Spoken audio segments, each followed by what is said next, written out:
Okay, we are back with our hardcore rogue guided let's play as we are practicing and preparing for season 1. So, last night we left off having finished the first act of the campaign, and you can see now here we are back on our level 12 hardcore rogue. We have skipped the campaign here. You can see once you have finished the campaign on any of your hardcore characters, you have the option to skip the campaign at any time in your playthrough. So we did just Act 1 and then chose to skip the campaign there. We're on hardcore.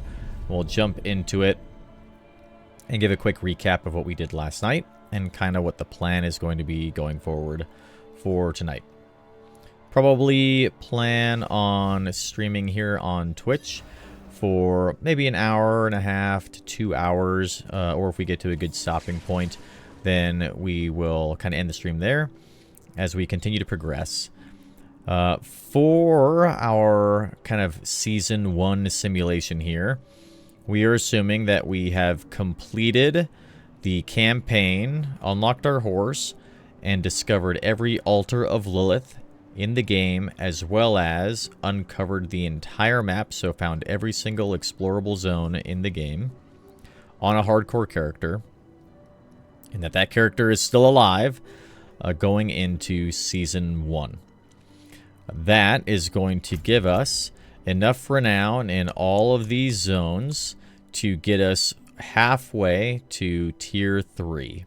So what does that mean? In each of the 5 regions, we'll have 1 skill point unlocked and 1 additional potion unlocked, totaling 5 skill points and 5 additional potions when you start your Season 1 brand new character. You'll be about halfway through Tier 3 here. We'll talk more about that in a second. So when you start your first character in Season 1, having done those things, if you skip the campaign right at the beginning, you'll start level 1 right here in Kyovashad with the entire map available to you to go and discover, adventure in, and do things.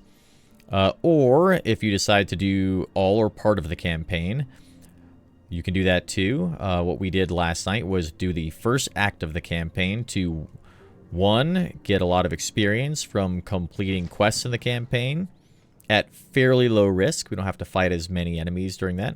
Probably is going to take you a little bit longer to get up in level doing it this way, but additionally, once you complete the first act of the campaign, you are also going to get 2 guaranteed legendary drops. So one of them is always going to be Vigo's Protecting Amulet, which gives you a bubble of immunity for between 4.5 to 7.5 seconds. Depending on what your roll is. In our case, we got the 4.5 second roll. Kind of a bummer, but that's okay. Still going to give us a lot of survivability on hardcore, which is what we want and why we did the first act of season 1. Additionally, we got a bunch of pretty good affixes on our rolls here. That's going to give us a pretty big boost in power. It's going to be relatively low item power because we're kind of a low level when we get it. That's okay. And then you're also going to get 1 other guaranteed legendary drop from the last boss of Act 1.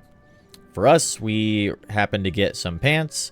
Not a great aspect on there, but we got some decent stats on there and some good armor, so that's going to help us stay a little bit survivable as well. Having pants is actually a pretty good item for us to get because, as we'll talk about later on hardcore, our number 1 priority is going to be survivability. Number 2 is going to be as much damage as we possibly can deal out. And that's going to be primarily controlled by the weapons that we have. So we'll go through our gear here in a second from what we left off with last night. But before we do that, we're going to kind of get into how Season 1 is going to be releasing. So on the 18th of July, in just a few days really, there's going to be a patch that's going to go live. It's going to have all the Season 2 content in there you can download on the 18th on either PC or console. And once that patch has occurred on the 18th, you'll need to log in to any of your hardcore characters if you're playing on hardcore. If you're playing on softcore, this is a great guide for you as well. Just realize you can be a little bit more risky. You don't have to worry about survivability quite as much and kind of max out your DPS. But in either case, log on to your characters on the 18th after you've downloaded the patch. so that all of the Diablo servers will update with all the progress that you've unlocked on all of your characters, and that renown for Altars of Lilith, as well as exploring all the map, will apply to your new Season 1 brand new character on the 20th of July when Season 1 goes live. Additionally, on the Eternal Realm, if you're playing on there at all, you also have the opportunity to potentially find, I believe it is 7 new aspects on legendary items and 6 new uniques, so you can kind of experiment with those a little bit as well. But none of the seasonal mechanics will be live until the 20th. Then on the 20th, when you make your Season 1 character, either skip the campaign or complete the campaign if you haven't yet, and then the Season 1 mechanics will be available to you, which includes all of the Malignant Stones, Malignant Dungeons, and monsters, the new NPC and quest lines, new Pinnacle bosses, and new events, things like that, which should be a lot of fun, should be great. We have no idea, really, from a mechanics standpoint, how those Malignant Stones are going to be utilized, the different aspects that they provide to you. We just know that they can go into your jewelry. There's going to be a whole crafting system associated with them, as well as some new dungeon mechanics. But we can almost certainly expect that they will make your character very, very powerful, and probably affect your build as well. Alright, now that that's all out of the way, as we said last night, we completed Act 1 of the campaign. We've now skipped the rest of the campaign because we want to start working on our regional progress. And really what we'll be doing in Season 1 is trying to get into those seasonal mechanics as kind of early as we can. There's no need for you to do Act 1 if you don't want to. You can jump straight into the seasonal mechanics right out the gate as level 1 here. It'll be a little bit risky jumping into dungeons. Recognize the Butcher could be in there. We're going to have some new enemies, the Malignant enemies, which I expect are going to be relatively powerful and probably pretty dangerous for some pretty good rewards. Which is why we decided to do the campaign Act 1 first, to give us a little boost in power, a lot of XP from quests at very low risk. And now we're skipping it, and here we are in Kyovashad. So, as you can see, we're playing on the Rogue. I'm going to be playing a Rogue in Season 1. I've been playing Rogue a lot. I think it's probably one of the most fun characters to play in the game, because there is really no bad build for the Rogue. Everything you do feels fun, feels smooth all the time as you play through. For our build here today, as we're practicing, we're going to be using one of Wudijo's Leveling Twisting Blades Rogue guides that is on Maxwell GG. There'll be a link in the description if you're watching here on YouTube. For everybody in Twitch, welcome. Please enjoy and go to YouTube and like and subscribe our video and watch that as well. We'll also have a link in the description for some of the seasonal mechanics that are going to be happening on the 20th of July. So for our Twisting Blade build, a quick overview. We started off with Puncture and Enhanced Puncture, went into Twisting Blades, and then went into Enhanced Twisting Blades and Advanced Twisting Blades to give us that cooldown reduction. From there, we went down here and grabbed Shadow Sept to give us Unstoppable. Remember, in Hardcore, having some form, ideally more than one form of Unstoppable available to you is super, super important. Most of the deaths that I see on Hardcore are because the player somehow got crowd controlled, couldn't break out, they weren't off their cooldowns yet, and the rest of the mobs around them ended up killing them. Or they died to a one-shot. Once we got that, we went back up, leveled up Twisting Blades to rank 5, came back down here and grabbed Dash, and then from there, we went into Dark Shroud, which gives us quite a lot of damage reduction. We ended up maxing out Dark Shroud into Subverting Dark Shroud to continue to give us more mobility, up our movement speed, since we're going to have this up as much as possible. And then for our last skill point that we're going to have on our bar, we went into Poison Trap. That is going to give us a lot of survivability in the near future here as we go into Deadly Venom and Debilitating Toxins, which gives us damage reduction for any of the enemies that are poisoned around us. Additionally, it gives us a good boost in DPS, and once we get to our Enhanced Poison Trap, that's going to knock enemies down for a second and a half anytime it activates. So our goal for this build is going to be high mobility, high survivability, and a lot of enemy CC and crowd controlling our enemies. We're going to be also utilizing Enhanced Shadow Step, and Methodical Shadow Step to stun enemies when we execute Shadow Step on those enemies, as well as Discipline Dash to slow those enemies down and daze them as well. We're going to find some aspects as we move along that help us stay alive, help us continue to CC enemies, and then also help us do some damage. So we'll get more into the build kind of as we go along here, but now it's time to think about, well, what are our priorities right out the gate on Season 1? So, the first thing that we're going to want to do here is get ourselves to our Tier 3 of Renown in each of the different regions here. That's going to give us 5 additional skill points. We're already going to be halfway there based off of all of the Renown that we already have unlocked. So that first thing we're going to do is get each of our skill points, give us 5 additional skill points. For the purposes of this simulation, you can see that when we started, I've already got all the Renown done on a hardcore character. So when I made this new character, we had 10 skill points available, but we only used 5 at the very beginning, simulating that we didn't have those additional 5 points available. So as we get to Tier 3 on our Renown for this guided playthrough, that's when we'll start to apply those skill points in there to kind of give us as close to our Season 1 progression as we possibly can, even though we're still in preseason here. Okay. So we'll get going here. We'll kind of talk as we go. So how are we going to get our Renown up to Tier 3? Well, a great way to do that is going to be side quests. If you're level 1 and you're trying to find a way to not die and also get your Renown up, a lot of these side quests are going to be what you want to do to fairly easily and safely kill some of the overworld mobs, which are going to be a lot easier, with the exception of unique elites, which in the Fracture Peaks there are a couple. You can see them on your map by a kind of a little glowing star symbol there. They're usually quite a few levels above you and very dangerous. If we see one as we are playing through, I'll try to point them out. We did it on yesterday's video, so go check that out if you have any questions there and are curious about the beginning of our progression and our journey. But side quests are a really great way to start to get Renown progressed towards that additional skill point. Other things we can do is we should have a good idea of where all the waypoints are, so we can start to go unlock all those waypoints. The map should be relatively unlocked for us, so we're not going to worry about that.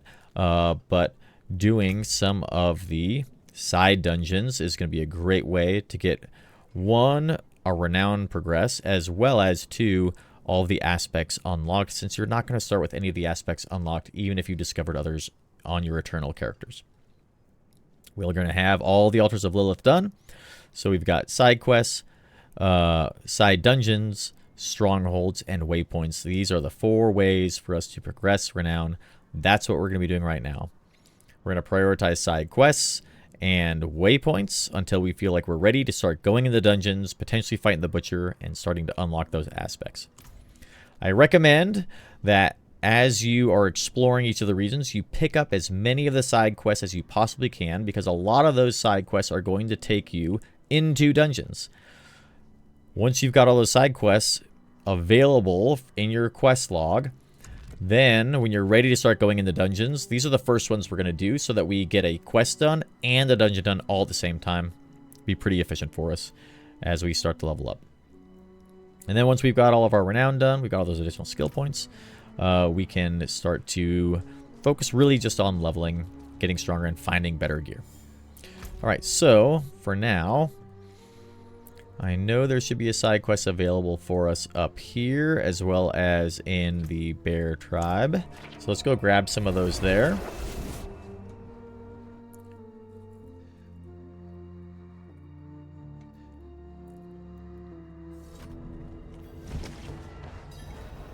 Here we go. Let's pick up all of these side quests. And we'll start to do some side quests. The knights are after. I could use someone like you.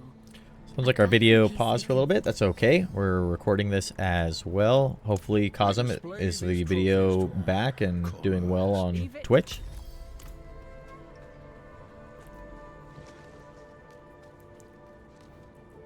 You want an audience with Archie? All right, so we'll pick all these ones up. See, we got a couple of those there. We're going to kind of bounce around here for a quick second. We'll go down here back to Kyovashad, and then we'll run down and grab another waypoint. That's great to hear, Cosm. Alright, so as we are running down, we've got our horse unlocked already from having done that in the campaign on our Eternal Realm character. As we're kind of running down to grab this waypoint, let's talk really quick about kind of how we're going to be prioritizing leveling up and our gear, as well as the items that we find. So, on hardcore, like I said earlier, survivability is our #1 priority. After that is going to be damage. So it looks like we got a little event over here. Let's grab this one here. We'll get our trap down. We'll make sure that we have our Dark Shroud procced at all times. I'm not ready yet. Pick up this event as we go. So as we said, survivability is our #1 priority. We want to get good pieces of armor, specifically the chest and pants, with +2 armor, max life, damage reduction from close enemy, well, just overall damage reduction, base damage reduction from close enemies, and after that, damage reduction from distant enemies, plus the dexterity or all sats, things like that, so that we can continue to increase our survivability. Remember that in Diablo, the enemies scale to you as you level up, but your gear does not scale to you as you level up. So you may be leveling up, but your gear will not be. What does that mean? That you can get into a pretty hairy situation where, even though the enemies are the same level as you, you really aren't that powerful anymore because your gear has not gotten any better. So leveling at a rate that makes sure that we aren't getting out of our depth, we're not getting into a situation where even though the enemies are the same level as us, our gear is not leveled up, is important. So we are constantly looking to trade out our gear, as well as level up our gear with the blacksmith, depending on the resources we have available. Now, I'm not going to be leveling everything up to max with the blacksmith at all times, because that is way too expensive. We don't have the resources for that. We really do want to save some of our resources until we find some better items. But leveling up 1 or 2 levels on each of our gear, or each of our items, kind of as we move along, can be very helpful to give us a little boost in survivability, especially if we think that we're going to be using that item for a little bit longer. It's like a really good roll, really good item power, things like that. So we'll talk about kind of as we find gear. You can see here as we're on our way, we saw a little world event there. We also can see we can kind of start doing one of these whispering, or sorry, the whispering trees bounties for us and start to pick up some stuff. So we're going to stop along the way. Overworld is not too dangerous for us, relatively safe, and kind of pick up some obolds and some gear. We'll kind of carry on. So as we said, making sure our survivability, our defense, and everything's up. Bear's pretty dangerous. This guy's got his teleporter, so we're going to just kind of move past that guy. I need time to do that. Getting good gear for defense, survivability, that's our #1 priority. After that, finding a good weapon. If we find any legendaries along the way, that'll be a pretty good boost in power. We'll probably just equip those. And then as we start to unlock aspects, we'll start to decide if we want to apply those to our items or not. I recommend that you apply aspects to your jewelry first, since you're likely not going to be swapping your jewelry out very often. And then after that, putting aspects on your armor, if you've got a good piece of armor. And then finally, last would be on your weapon.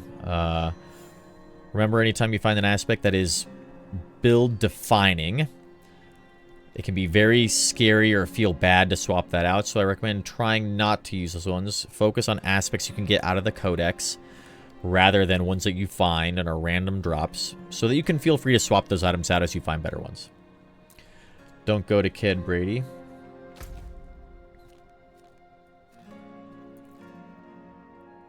Okay, so here we are. Got ourselves a little bit of a side quest here. There's also a dungeon down here, which gives us a pretty good aspect as well. Like, it's going to give us the aspect of either barrier. I believe it's barrier. So we're going to go grab that one here in a little bit, because I'm feeling pretty good about going into dungeons. But for now, we're just going to grab this one up here, this side quest. So that kind of goes over the kind of gear that we're going to be looking for. Prioritizing high DPS. Really, for our weapons, we're going to be looking for a good crossbow, as well as good swords. We have to take out this corpse bow here. These corpse bows can be very, very dangerous. They'll one-shot us, so we're going to focus those down. We're CC'd, so we can jump out of that with our shadow step. Let's jump into this group, actually, and use our twisting blades to take a lot of these out here. We'll kind of dash around. We've lost our Dark Shroud here, so we're going to wait before we spawn this really strong enemy to bring our Dark Shroud back. Make sure it's off cooldown. See, on hardcore, moving a little quickly can get you into some kind of hairy situations there. Not too bad, but as we got into this sort of trap of bones here, we're stuck behind it. We don't want to get one shot by these two corpse bows that are here, so we shadow step to this corpse bow, take it down as quick as we can, and then run over here to get the other one. I could have used dash there. That would have been quite helpful. And then you can see that we got CC'd by a cold enchant. We didn't have cooldown off of our Dark Shroud for about a second, but we were able to get out of that. Sorry, Kazum, if I ignore you. Ked Bardu. Yes, we do want to go to Ked Bardu at some point. Alright, let's see. What's the emote for this one? Greet. Hello. I get a little bit of a buff there. Nice. What do we got here? We're hidden from enemies. Alright, cool. Let's grab this side quest here. Put all the crap down. This guy's cold enchanted. We'll take them out quite quickly. Let's take a look at the items we got. Anything good? A little bit of damage per second here. Some crit strike damage. So swords are really what we want for our main two dual-wielded weapons. Let's give us lucky hit and plus all stats. Now, in this case, for plus 2 DPS, we lose out on all stats as well as damage to close enemies and lucky hit. This one's not worth it, so we'll plan on selling or salvaging that. Same thing with this one. Avoid Ked Bardu for now. Yes. Yes, that is true, Kazum. So let's see. Ked Bardu. Ked Bardu is, I believe, one of the strongholds. Is that right? I believe it's one of the strongholds. There's 3 strongholds in the Fracture Peaks. One up here, one right down here, and one right over here. While you will get lots of renown for doing strongholds, they are very dangerous. They always scale to 3 levels above you. So what I find is that when I'm feeling nice and strong, I'm feeling pretty good, that's when I'm going to go do a stronghold, rather than if I'm feeling kind of questionable or weak. And then also remember, too, that if you go to any of these other zones kind of early on, Ked Bardu is a good example. You can see this is level 15 for Ked Bardu. That's not going to scale to us. And then the really dangerous areas are down here in Kyrgyzstan, level 45. Ooh, that can be very deadly. Level 35 and level 40, it looked like down here in Act 5 and in Hewzar. But going into Skazglen early on isn't too bad. You can see level 15-ish here, so we're going to refine ourselves to the Fracture Peaks for now. Okay, we're talking a lot, not playing a lot, so let's go turn this quest in.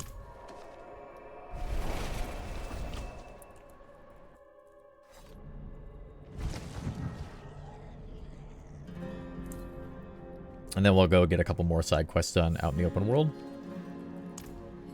Get some levels so we can talk a little bit more about our level progression and kind of how we go along. Oh, we found a Murmuring Cache. That's nice. I am not going to open that Murmuring Cache right now because I would like to save that Murmuring Cache. Not planning on gambling with my obols right now. The gear that we get is going to be scaled to our level, which means it won't be very good right now. So instead, we're going to throw that Murmuring Cache in our stash. And we're going to save it, and we'll open it up later. let's go ahead and break down our gear. Early on, when you don't have a lot of salvage materials available, I find it's better to just kind of break most things down, especially any rares that you have. Oh, we'll wear this, actually. That's pretty good. Quite a bit more armor there.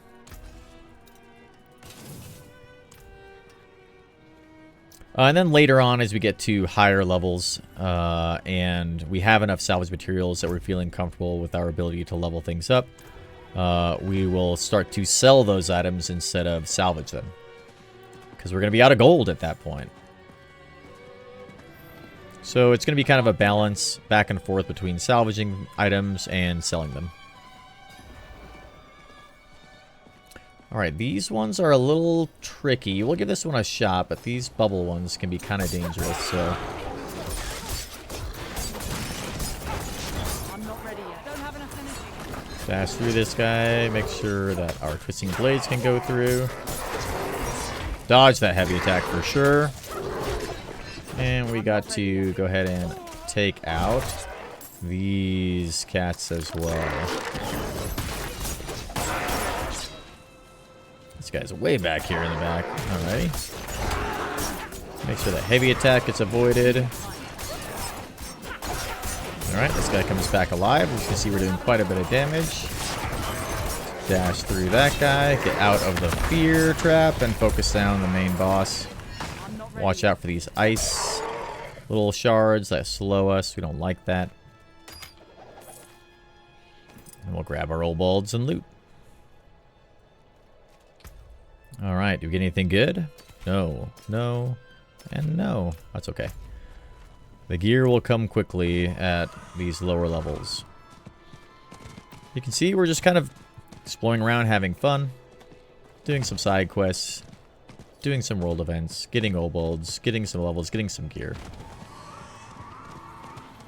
Now, if this is your first time playing Diablo 4 or your first hardcore character and you don't want to, really focus on moving through the game super quickly, I recommend you take your time, do the whole campaign if you haven't done it before. It's super fun, especially on Rogue. Great story. So focus on enjoying that playthrough as you move along. You're going to get tons of experience. Be super overpowered by the time the campaign is over, probably around level 50 or so if you've done a good amount of side quests. And jump right into the first season feeling really strong, really great to do those new seasonal mechanics.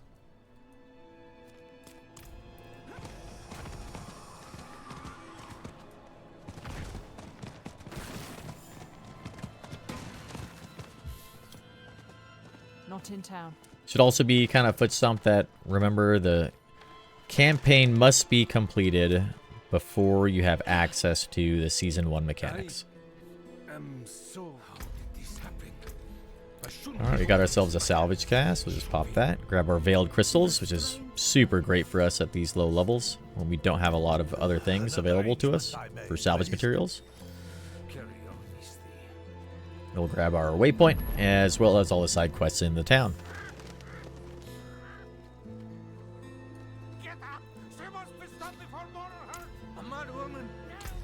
Alright, we'll jump down here and get this side quest done. Kill this poor mad woman who's eating her friends.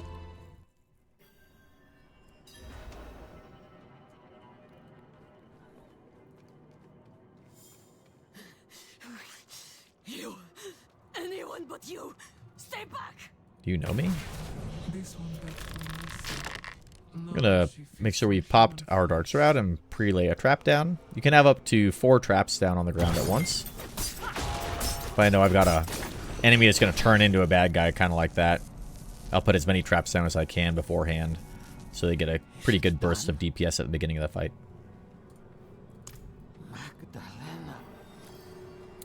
Alright, that's that quest done. We got an herb cache, so we'll pop that and grab all of our materials. Oh, we did level up, didn't we? Let's go ahead and apply a skill point for us. Yeah, there we go. We got 1 available. So we just got ourselves a poison trap skill, and we're going to go now into enhanced poison trap to give us that knockdown effect on enemies when they trigger our poison trap. Alright, let's get this side quest done over here. Nice and close. Not in town.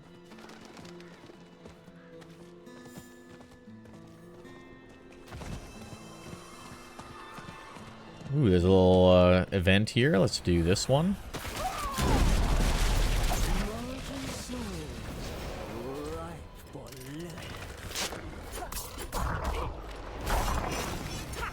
I'm not ready yet. See, based off of our gear that we have and the skill points that we have, we're feeling pretty good right now. Enemies are dying almost to a one-shot. We're getting crushed beast bones. That's a really lucky drop for us. That's great. We're gonna need that for level 30 when we're trying to make our health potion upgrade. Need, I think, 4 or 5 crushed beast bones. Might be 6. Those can be very difficult to come by until you get to Act 2 when they become a little bit more available. It's lucky we found those. Those drop off of kind of, as you would think, beastly enemies, kind of like these wolves.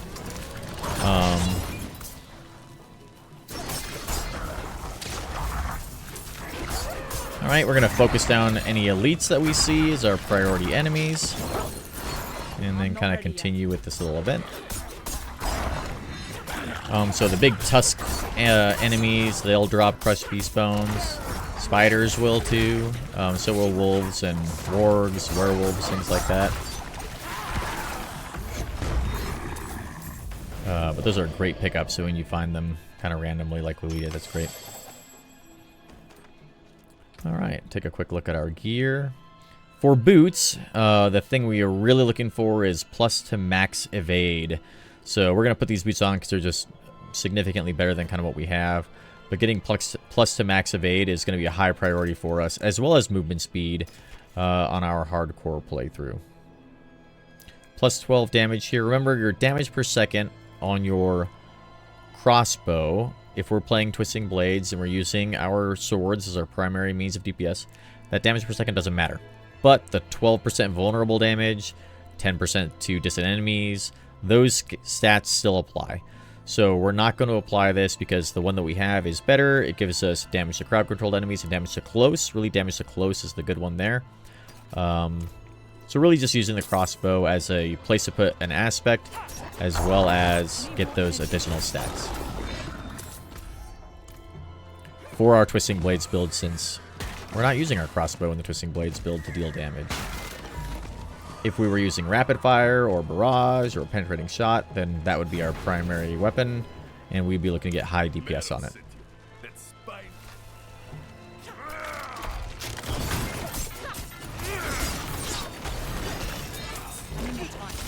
Get out of that frost explosion. There we go.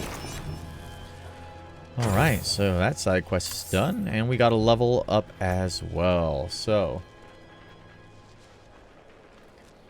from here, we've got our trap kind of where we want it. We don't really need to take any points here. We've already got our Twisting Blades maxed up all the way, so we're going to go into Enhanced Shadow Step here to give us some better critical strike chance. Really, we're just trying to get to Methodical Shadow Step. Later on, we're going to play around with Concealment instead of Shadow Step. I'm seeing a lot more rogues run this. It also gives you Unstoppable and some movement speed, but it lets you go through enemies. The cooldown is almost 20 seconds, which is not great, but it does give you the ability to really break from contact. And you can proc this early and use it to sneak up on enemies too. So we're going to experiment with that a little bit because I have not really used that much. Alright, let's go back to town here and turn this in.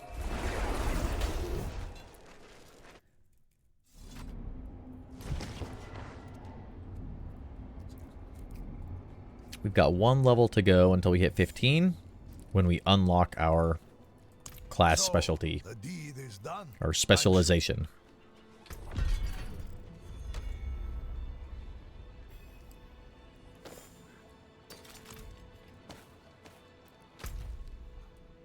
Alright, so we've got another quest up here that's not too far away. Let's go grab that. Boy, I hope I can find some movement speed on some boots soon, because we are kind of slow right now if we don't have our Dark Shroud up.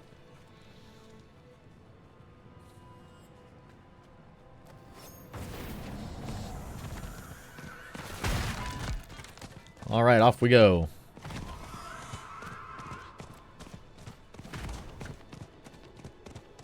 Once we hit our class specialization at level 15 is probably when we'll start doing some dungeons.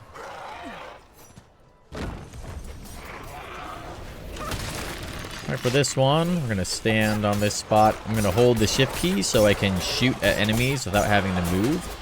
Pretty dangerous here since these guys are all ranged and we're not doing a lot of damage, but you can see that they're not doing a heck of a lot of damage to us right now. We're actually healing through that, which is pretty good.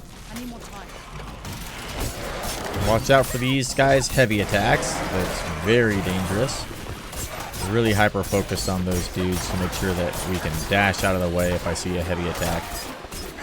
That is potentially a one-shot for us. Oh, our bubble proc. That means we were unhealthy when we took some damage, but now we're immune for 4.5 seconds. Anytime I see that bubble proc on hardcore, I'm kind of thinking to myself, oop, I'm in a little bit of a bad situation. I might need to consider getting out of here. For now, I think we're fine. Got an elite over here. They are plague enchanted. They're going to explode when they die, so when we decide to take them down, we're going to be watching out for that plague explosion and making sure we stay out of it. These guys have jumping attacks available to them, so we're going to try and focus fire them down. Ooh, we didn't get the dash out of the way in time. We'll CC break with our Shadow Step to make sure we're okay. Pop a health potion. That was a little bit risky. We were too slow on getting off the shift key to dash. Now that quest is done, let's go ahead and focus fire down the Plague Bearer, since that's the elite in here, and get out of that explosion. Now clean up these other enemies. Not too bad. Feeling pretty good about our survivability and our strength right now. You can see we basically could just stand there and tank almost all that damage that those guys were dealing out. I'm actually a little surprised we were able to do that. It's good news for us. It means we're going to be ready for our class specialization quest. Now, as we said in the last video, what I find is that when you are leveling up, the enemies are going to get to be a point where they feel very easy, kind of like they do right now for us. And then 3 or 4 levels later, they're suddenly going to feel very strong, very difficult, and kind of hard to deal with. That's the time when I want to focus on getting my gear upgraded and better if I haven't found anything to begin with. We're going to do that by looking at chests, looking at bodies that are kind of on the ground to try and find some better items, completing quests to get items from our NPC friends.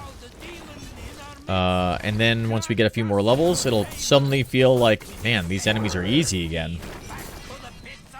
Kind of goes in 3 to 4 level cycles, it feels like.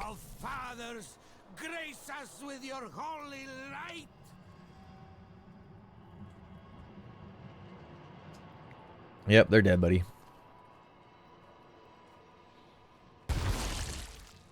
We did it. Ooh, thank God that axe is no more.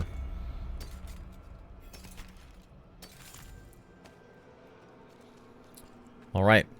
If you're watching this on YouTube and you have any questions on what you see, the choices that we're making, things like that I don't address in the video, please leave a comment down below. Feel free to ask. Oh, or provide any feedback on, you know, things you do differently, any tips you have for us, so we can be as prepared as possible for Season 1. I need more energy.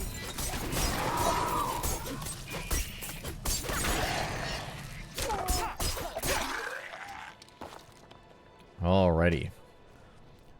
These little sellers can give a decent amount of crafting materials as well. So we'll jump in there. They're actually a really good way to get crafting materials for elixirs of death evasion, which we talked about a little bit in the last video, and we may talk about a little bit in this video as well. I personally don't really use them unless I'm going into a capstone dungeon, a world boss, a pinnacle boss, things like that. My friends were cut down. But in short, it's a elixir that you can use that gives you a little bit, or that gives you 2 seconds of immunity if you take damage that would normally kill you. Gives you 2 seconds to either proc a health potion or teleport back to town using a scroll of escape, which will unlock at level 20 and is a relatively rare drop, but not crazy rare. You can feel free to use them if you need to. Never be afraid to use a scroll of escape if you think you need it on hardcore. We'll start to find those at level 20 though. For the elixir of death evasion, you'll find the recipe that unlocks them as you are just playing on hardcore, and you can take that to the alchemist to unlock that recipe and then craft those. But they're pretty expensive to make. Take a lot of kind of rare crafting materials. Sellers like this one though will oftentimes have a lot of those for you. You can see as we did this fight, we focused down all of the corpse bows that showed up anytime we saw them. Didn't get mastery on that, which is a little bit of a bummer, but oh well. Right, more armor, plus to damage, plus to dexterity, and plus to total armor. So this is probably a little bit better than what we have. Right now, total armor is 933. It goes way up to 967, so we'll plan on using that for now. These early levels, we're not super concerned with the stats and the affixes that we get on all of our gear. We're really looking for kind of big picture things. Okay, so we've done kind of the side quests over here a little bit. We'll work on unlocking this area in a little while. Let's go ahead and jump over here to grab this side quest.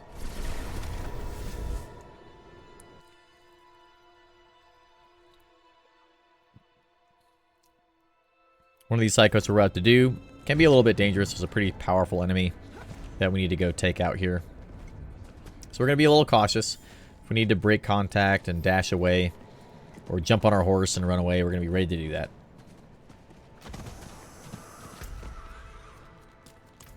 There's also a very strong, unique elite up here, which I can maybe show you, yes, on the map here. You can see this glowing star here. That tells you there's a unique elite there.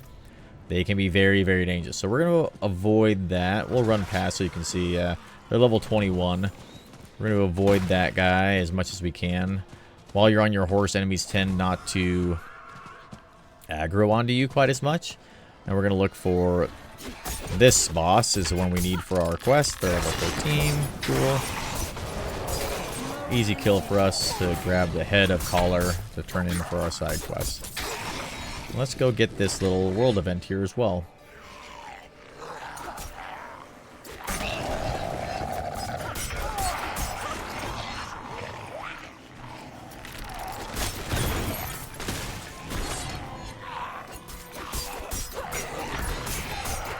I need more time.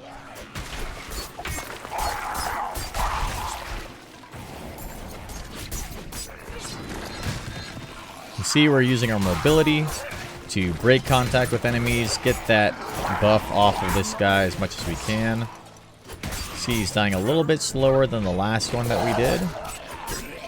It's okay, we're just going to take a mental note of that and realize that some of these enemies are a little bit stronger than the previous ones that we fought. While we also are dodging any of these glassy boys and their AoEs that are kind of showing. Alright, this enemy's teleported on top of us, get our trap down. Easy kill, not too bad.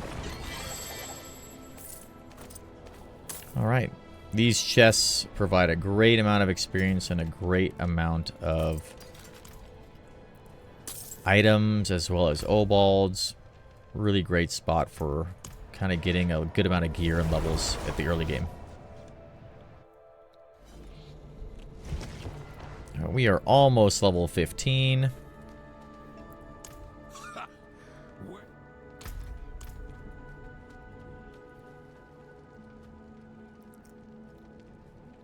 When that happens, we can go do our specialization.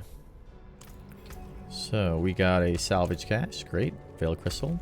We love those. You can see now we're starting to unlock quests that take us into dungeons. Great news for us. Alright, let's go ahead and do this quest down here. A couple of these side quests in this town.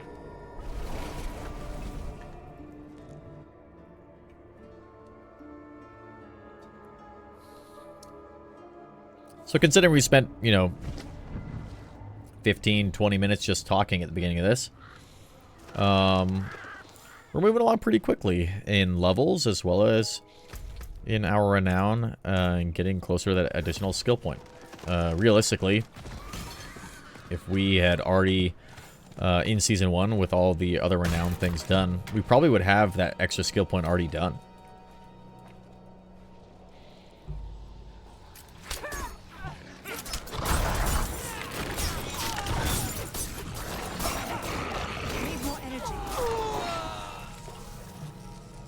Alright, keeping our wits about us.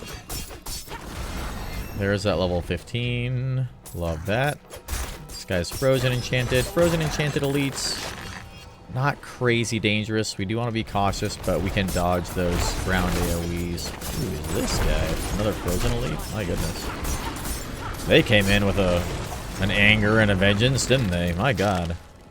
You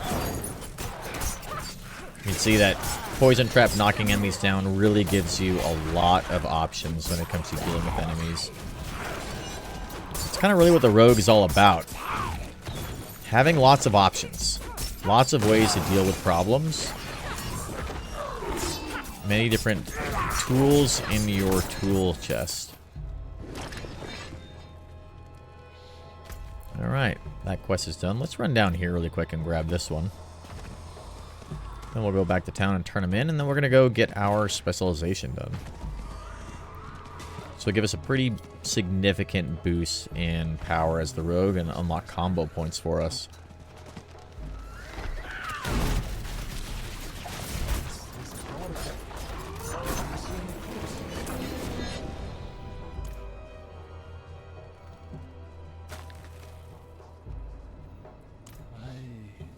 Alright, this quest is going to take us down into a little sort of side dungeon, quest-specific kind of dungeon here. The boss at the end can be a little tricky sometimes, but I think we're going to be just fine.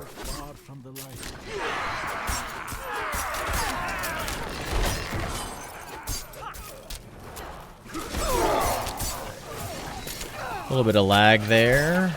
Kind of a frame rate spike and a jump. So on PC, we're going to hit Control R twice. You can see now in the bottom right-hand corner of our screen down here, it shows our latency. 137, 129. It's a little bit high for us. We're keep an eye on that. If we see that spike up anymore, that might be a time where we go, you know what? Maybe tonight's not the night to play hardcore. Because dying to lag is one of the worst things I can possibly think of and can be very frustrating. We don't want to do that. So if the game is not, you know, cooperating with us, it's not doing well, we're not going to push things. We're not going to try to fight through lag and end up getting killed by that.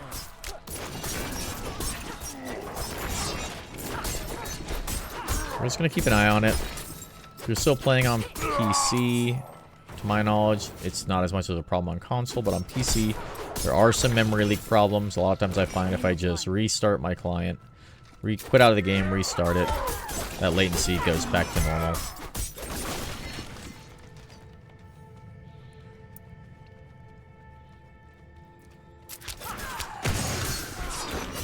If you have not seen my video on why you should play hardcore in Season 1 or tips for playing hardcore on Diablo 4, we talk a little bit about having the right mindset going into a hardcore playthrough. And I highly recommend you watch those videos. But in short, making sure that when you are playing on hardcore, you have the mentality that at some point your character is going to die. And as long as you learn from the death, and you don't die to a lesson you've already learned, that's okay. Try to have a few backup characters ready to go. I try to put gear in the bank for my backup characters. For some of these items here, like these rare ones, you know, they're only level 4 or level 9 required, things like that. I'm probably not going to salvage those when I find a better replacement. I'm probably just going to go put them in my stash so that if we die and we have our backup character ready, we start playing on our backup character. They've got a good little kind of boost of gear ready to go. To make the process a little bit quick to level up back to where we were and kind of ease the pain a little bit from when we just died. But the important thing is that we learn from our death. We get back into the fight. Get revenge. And keep having fun. That's our #1 priority, is having fun while we're playing a video game.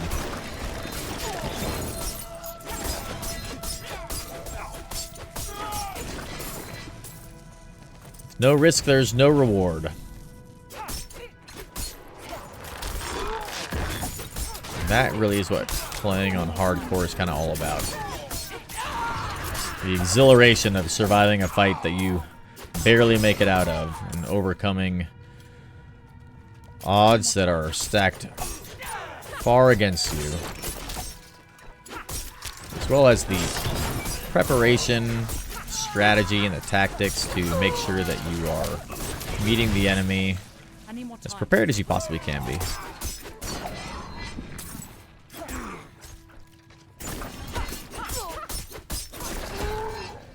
We're going to go back and collect that pale tongue there, because those are quite valuable as well as far as crafting materials go.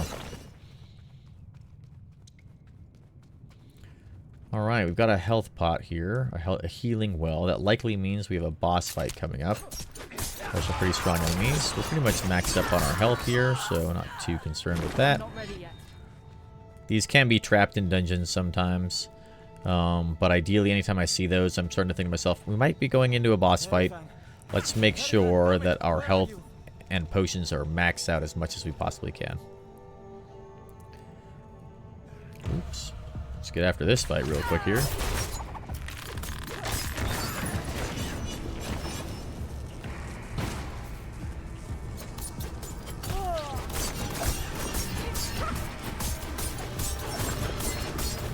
As we're fighting these enemies, we're going to be primarily using twisting blades to do damage, but we're also going to make sure that we hit them with our puncture, our basic attack, to ensure that vulnerable is procced as much as possible, since really that's a big way that we're doing damage. Alright, our bubble popped. That's that warning. Oop, you might be in trouble. Oop, we are crowd controlled. We'll shadow step to break that. And learn to watch out for those traps they have on the ground. Nice, so a couple of good little pieces of gear there we just got from this side quest.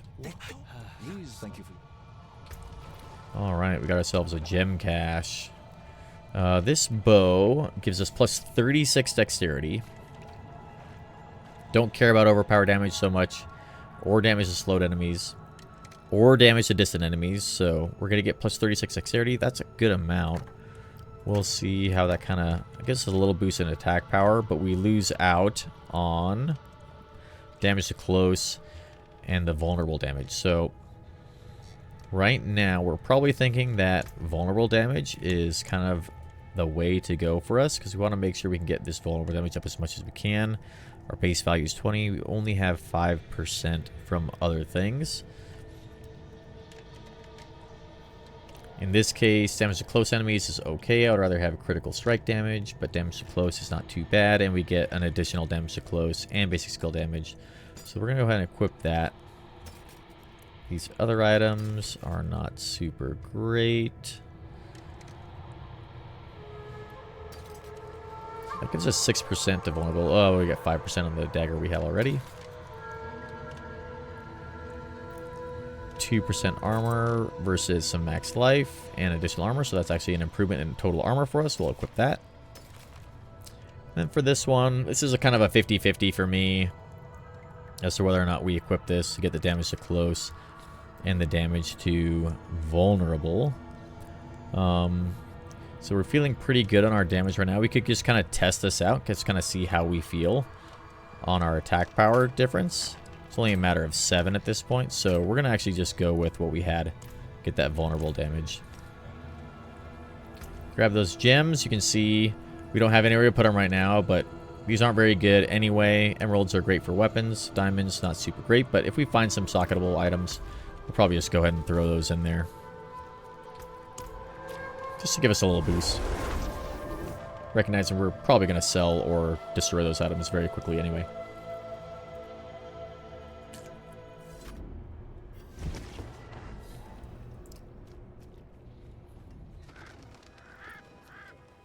Okay, let's turn this quest in.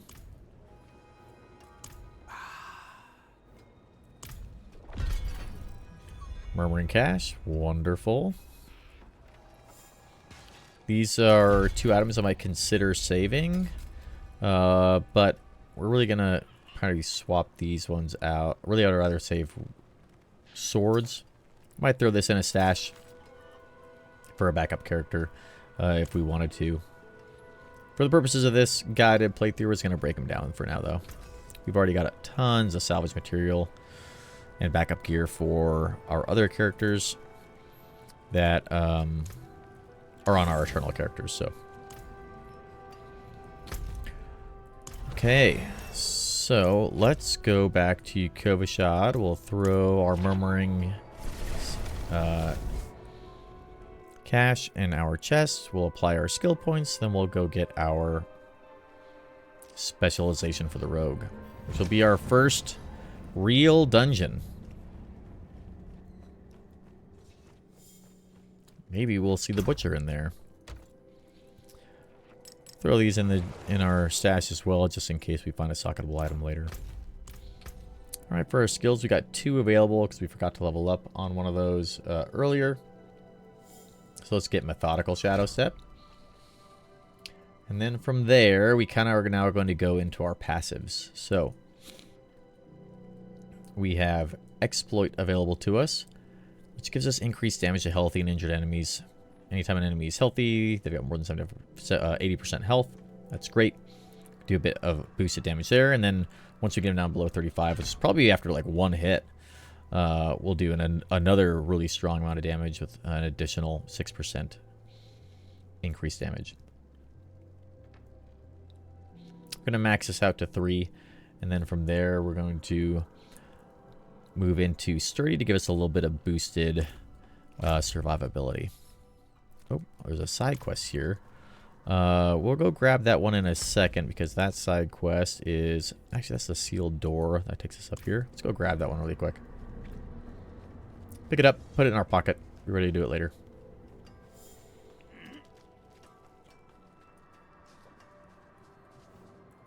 Keep it.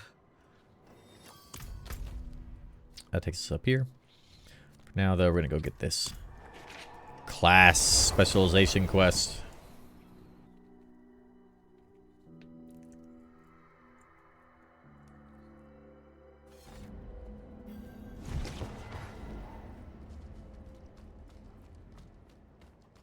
You can see while we're playing a lot of these side quests, we're really just skipping all the dialogue, moving through.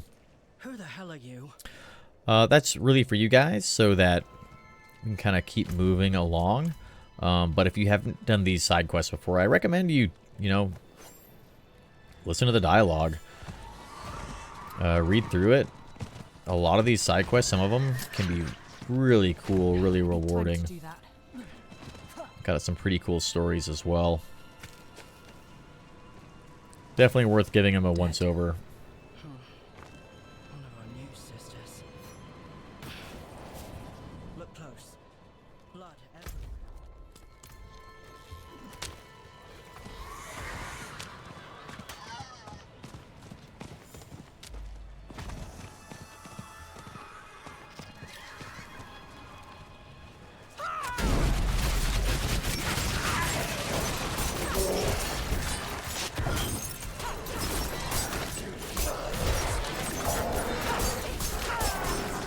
So we're going to shadow step onto that enemy, Need more time. that really big goatman, to make sure that they can't get a jumping heavy attack on us. Got him with some stun, which is obviously very good. This one Kind of lock them down a bit. He saw it coming. So the killer went for his chance. And I'm not super concerned with getting CC'd if we can kill that enemy. Whoever it was. But anytime we are shadow stepping to do that kind of a thing, recognize that we're on cooldown then for our only form of unstoppable, and it can be a little risky. Now we do have our bubble available to give us a little bit of a buffer if we take too much damage, so it's not the end of the world. Hold on. It's not just. Alright, let's jump into our first dungeon. Should be a rogue aspect at the end of this one as well. I don't think it really is going to apply to our build too much, but it's always good to have a good number of aspects in your codex. In case you want to swap builds, adjust things later, or you've got some extra salvage materials available to you. You've got a free spot for it. You need that little extra boost.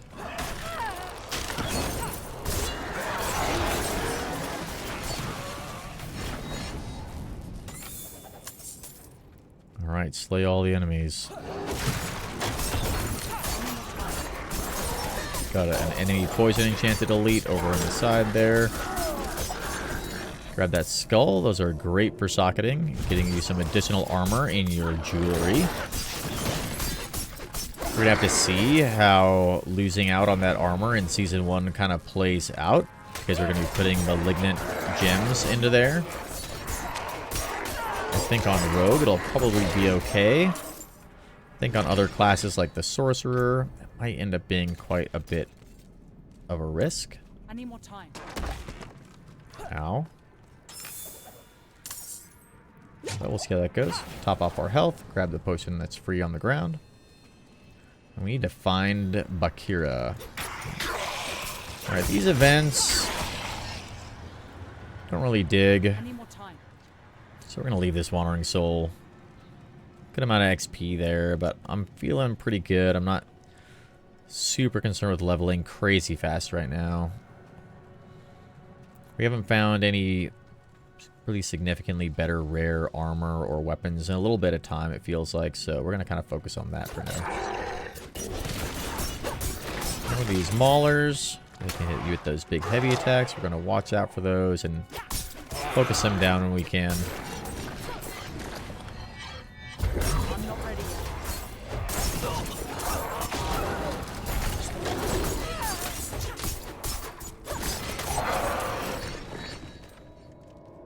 I'm not ready yet. Anytime you hear me say I'm not ready yet, that's me trying to use my Dark Shroud capability. We make sure we're in our bubble when that blows up. That's me trying to use my Dark Shroud capability because it's kind of almost like a habit pattern for me now to just proc that as often as I can. Right, here's potentially an upgrade for our helmet. That's good. I need more time.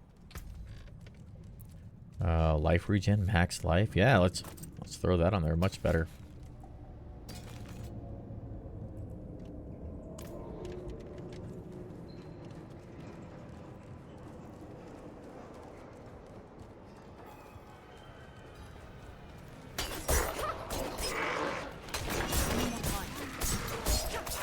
Sounds like there's something scary in the background there. Watch out for that.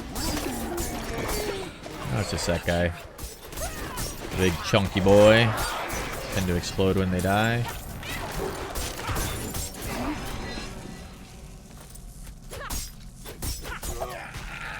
Alright, well here's Bakira. Hello.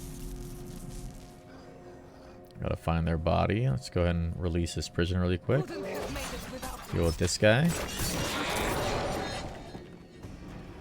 Where is your body? There it is. Your Honor, got the coin. It messed up my head. Oh, goodness. I saw worms digging in people's hearts. Their secrets. Their scars.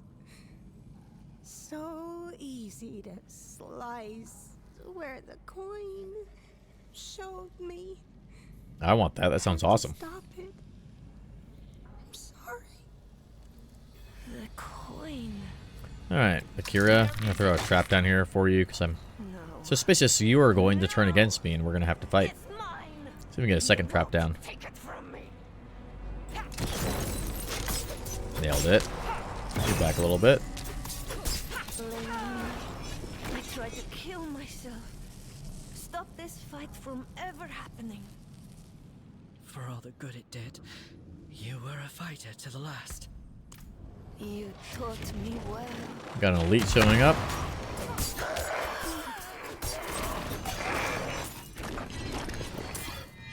Amulet. unlikely that it's going to be better than what we have. Indeed. Alright, so this is going to unlock our class specialization, which in our case is going to be combo points until level 20. Which is fine. You can see that our basic skills now generate combo points. They're going to show up right here. Once we have 3 combo points generated, now when we use a core skill, it's going to utilize those 3 combo points and give us an additional effect. So what is that effect? Well, let's go check out Twisting Blades. So for us, combo points, if we use all 3, it's going to give us 120% additional damage and a 60% bonus. So nice, that's great. We're going to try to use that as long as we can, but once we hit level 20, we're going to swap out our specialization to Inner Sight to help us deal with our resource generation problem that we're kind of dealing with right now.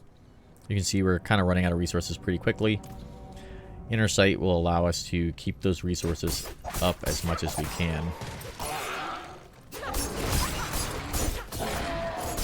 So 1, 2, 3 combo points. Use our core skill. Dash through the enemies. I'm not ready yet. Is it something that I focus a lot on? No, not really. At least not at these early levels. And for the build that I'm going to be using, we're not prioritizing combo points. It's just something that we have along the way to getting to level 20. Bubble pop. A little bit of danger here. Jump through. We're looking back into the far room here, this area over here, just to make sure that there's nothing that's going to surprise us. So keeping a good cross check around your screen to make sure that the enemies aren't ever surprising you or showing up when you don't expect it is definitely important.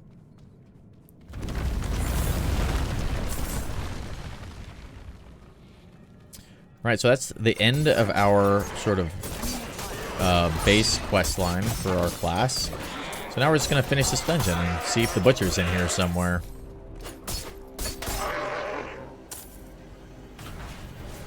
Maybe we'll get lucky and we'll find him. Alright, here's our intermission. These areas can be very dangerous. So we're going to pay attention as much as we can. Any more time?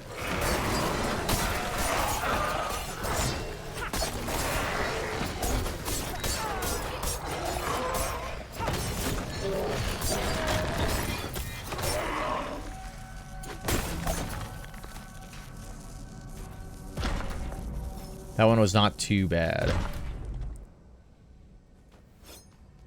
I'm not ready yet. Yes, Kazum. Depending on the build that you're doing, if you're not doing a combo point build on your rogue, then I would recommend going probably to Inner Sight or potentially Preparation.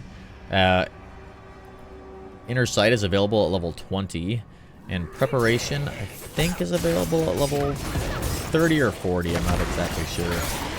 I believe that your build, Kazum, was a Inner Sight build, so swapping that out at level 20 is kind of where you want to be. Doesn't really hurt you too bad if you're running combo points, but if you're ever having problems keeping your resources up, that's a good way to solve that problem.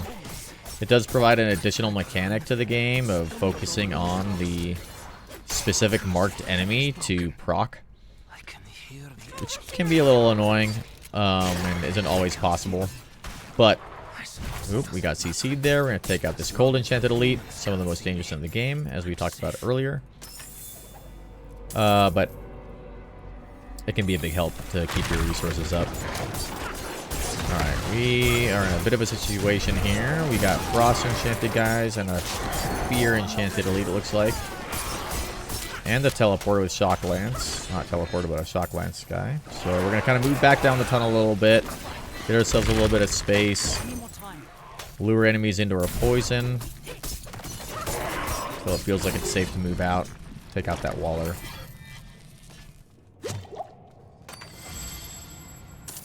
Ooh, a sword. Great, great, great. Good, good, good. Let's check out this sword.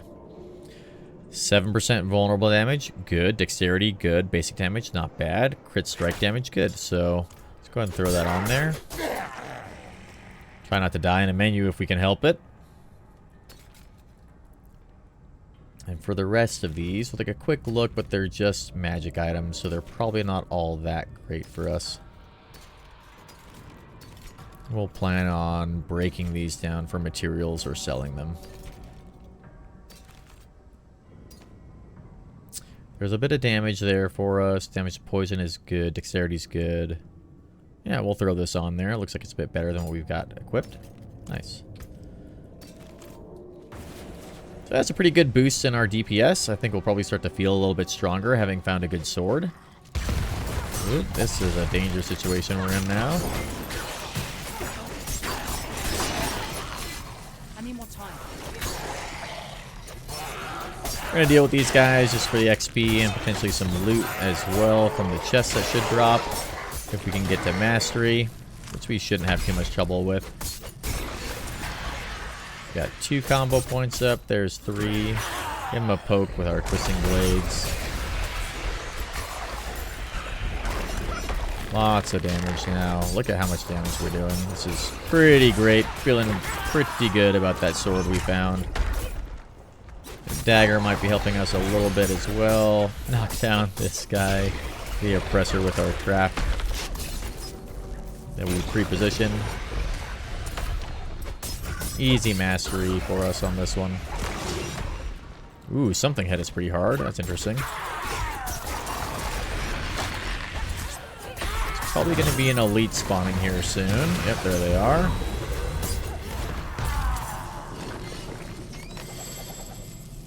Oh, nice. Some more rares. Good. So, level 17 apparently is the level for us today to find some good items. Gonna use that Protector Shrine as much as we can. We are immune to damage with that up. Just gonna kind of run through here and just go straight to the boss. I think this is a Khazra, yeah, Khazra Abomination, so not too dangerous. We can throw down with some pretty heavy attacks. They got some poison there, which we're just gonna try to stay out of as much as we can. Don't believe there's a CC mechanic with this boss, so really not too concerned with using Shadow Step or not. Just keeping my Dark Shroud up and doing damage when I've got my combo points built up. No big deal there. Oh, we got another hood. Let's go. Alright, look at all these rare items. Oh, got some enemies approaching. So, let's see. Normally, I would be looking at these items back in town rather than here in the dungeon. We'll keep our eye on the screen, though, to make sure we don't get surprised by more shambling corpses. Alright, this is going to be an easy equip. 31 armor. That's a good amount, as well as total armor and dexterity. Nice. All stats good. Dexterity good. 32 extra armor. Life regen while not damaged. Not too bad. So, we're swapping out a legendary with an aspect on it for these. That's an easy decision because, you know, we're going to find some more items later. We can either break this down. If we have a good aspect, then we could pull it off and put it onto something else. Ah, these boots have max evade charge. Let's go. This is awesome for us. This is great. The other stats don't really matter to us much. Willpower is not great, but the max evade, that's pretty huge for us. So we're going to equip that immediately. All right, let's go back to town.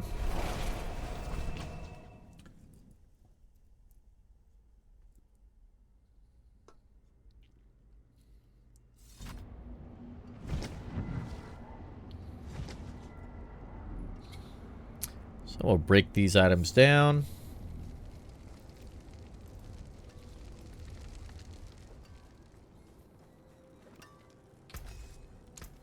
Came apart nicely. Did not get any legendary crafting materials from the pants we broke down. A little bit of a bummer, but that's okay. We'll find more. And we leveled up as well. So we said we're going to max out exploit first. Get those skill points up to just keep upping our damage a bit. Just going to keep us safe. Okay, so I'm feeling pretty good about that dungeon. We've got some more side quests available we can do. We're starting on our Tier 3 Renown. Almost there. We would be there for sure on Season 1. So let's clean up some of these side quests really quick and then start jumping into the dungeons that have side quests associated with them as well. Excuse me.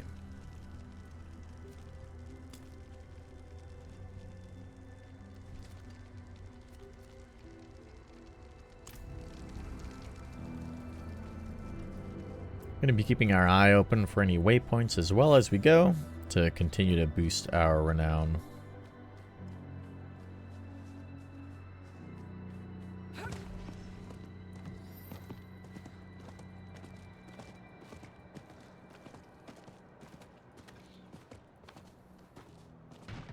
Ooh, more side quests. Let's grab these.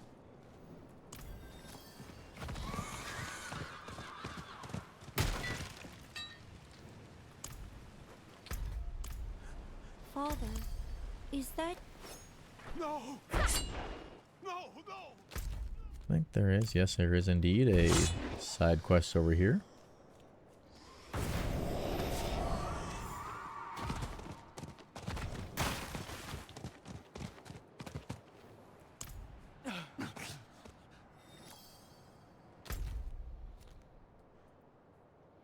Got an event there. Let's go grab the event.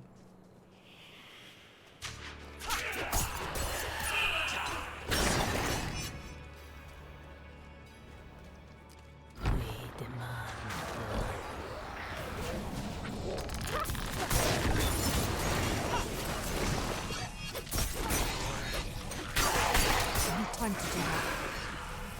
What's this? Ooh, we got another side quest open. The Exorcist Cash one. Nice. Tempest Elite. Focus them down. Double pop. Stay in there as much as we I'm can. not ready yet. Pop our health potion. Recognize too, we have our immune bubble not ready, so we just got to keep an eye on when that cooldown ends to know when we're willing to accept a little bit more risk again.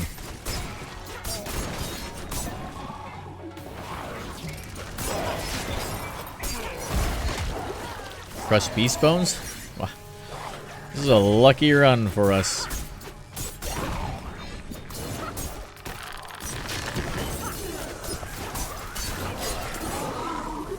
I'm not ready yet.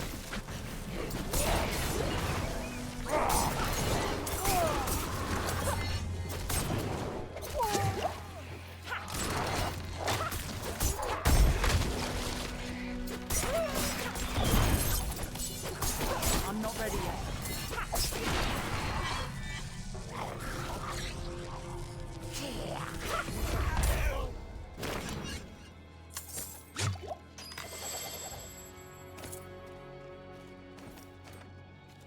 Ooh, a crossbow. Let's see. Damage over time. Damage to close, damage to slowed. Not as good for damage to close or damage over time or slowed, so we're not going to worry about equipping that. Max life, plus a lot of armor. Cold damage and poison resist, meh. But the max life and the additional armor is going to be worth equipping there. Max energy, not bad. Cold damage, poison damage, you don't care about. So we're going to leave the ring that we have on. And not worry too much about that one. I'll give us some crafting materials.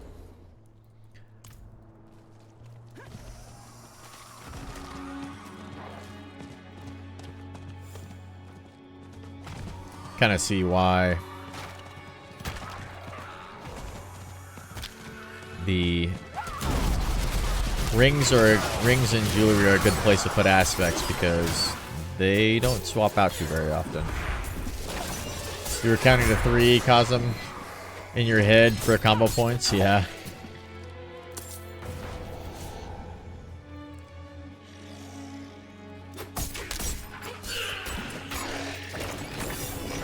Yeah, I was doing the same thing for combo points. Counting to 3 or, you know, glancing down here every now and then.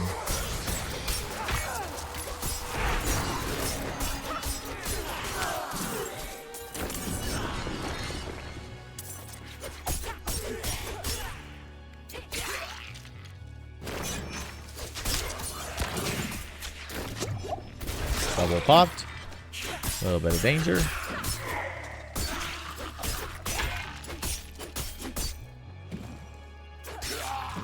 Grab all this side quest stuff.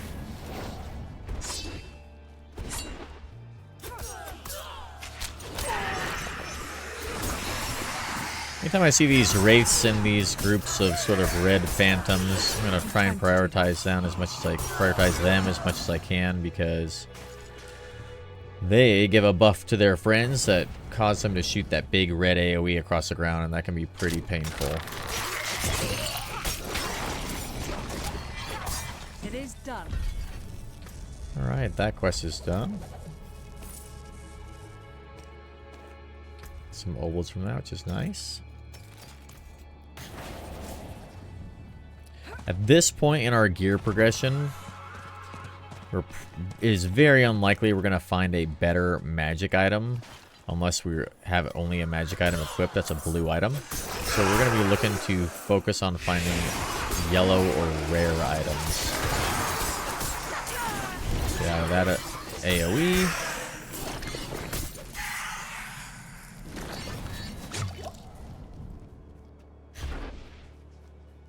Man, it feels great having this additional evade.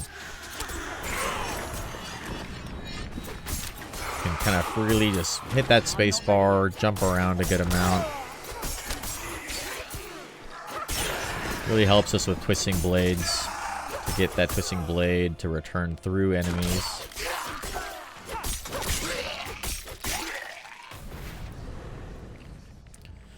We need to find some more enemies in this area to complete this side quest.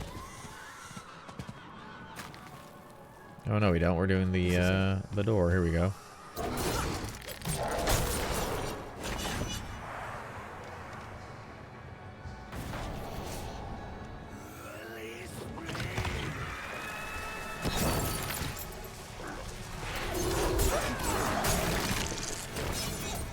I'm not ready yet. Nice, level 18. Let's go. Alright. Last point into exploit. Got that leveled up all the way. It's nice. And we got a leather cache.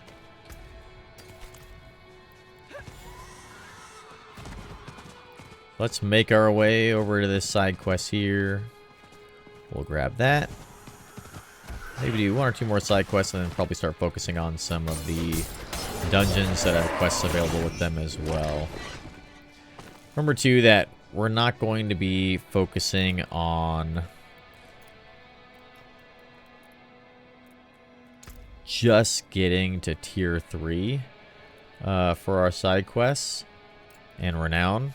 We're going to be focusing on Hello. Don't go any further. maxing that out during our playthrough. We really want to get to tier 4 for all of our renown. So we can get those 4 Paragon points, which gives you a pretty significant boost in power. Probably like 10 to 15%, which is quite a lot. Okay, so we've got a side quest down here we can turn in.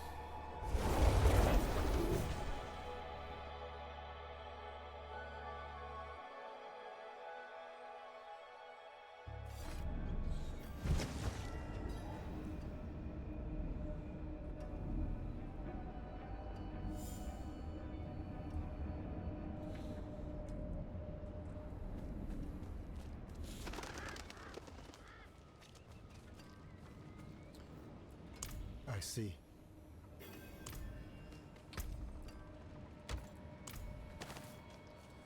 And let's see, are there any other real quick, easy ones we can do? Yeah, we can do this Ravenous Dead one really quick and this Unyielding Flesh. That won't be too bad for us. And once we clean those up, we'll jump into some dungeons. Our latency is a little bit high there. It's been feeling okay for the most part in the overworld, so we'll keep an eye on it as we go.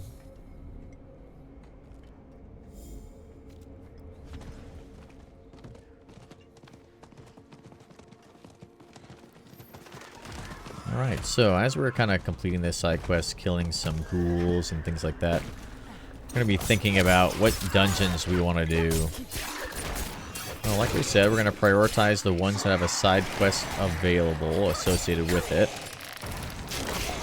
But we're also going to look to do ones that have aspects that we can use. And eventually my goal is going to be to collect every aspect, so all 115 base ones, and then Season 1 is going to add some additional Codex aspects, I believe. So we'll look to get those as well. But the ones I really care about are going to be class-specific aspects and the global aspects, the ones that work for any class.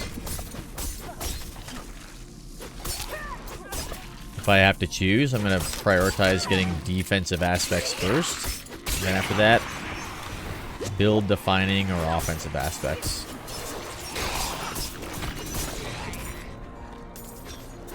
Some of the really good ones are the disobedience aspect, the barrier aspect for this build with twisting blades, blade dancers aspect. There's an aspect that we're going to go get here very soon in the Fractured Peaks, which gives us the ability to break out of crowd control if we take damage while crowd controlled.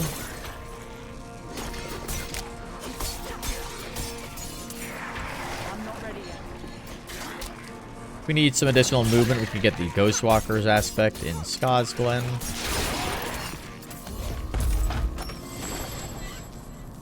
The aspect for Edge Masters in Ska's Glen is also going to be one of the ones that we look to get later on for this build. Nice. Replaced that one and got a rare item on that now.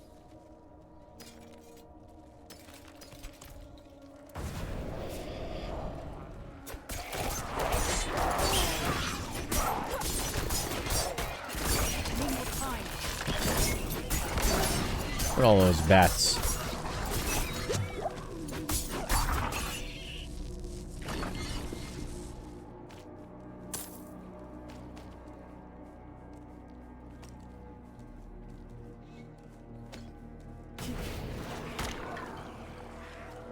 Ooh, there's a little elite summoner here. That's exciting.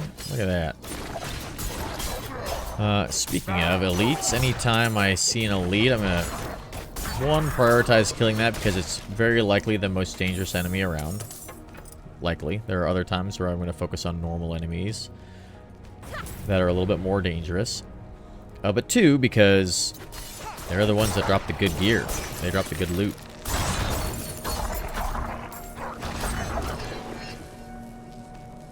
I'm not ready yet. Okay.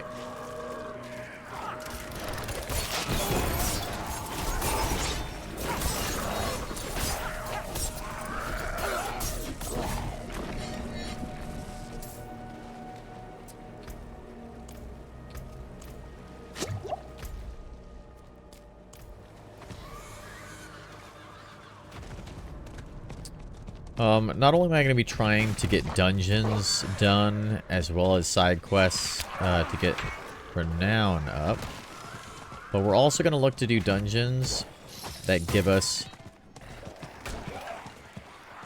the Tree of Whispers bounties, because those are going to give us some pretty good rewards if we can turn in those bounties, those grim favors. Time to do that. So hopefully we can find a couple of those that are available as well. For example, down here. That's level 37, so not that one specifically. Let's see. Help her find her husband. He should be right around here, I believe. All strung up on a tree somewhere. Where is that guy? Right around the corner here, I think. There they are.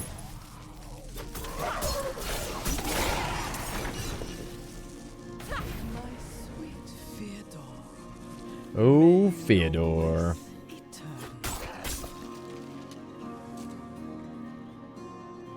Theodore?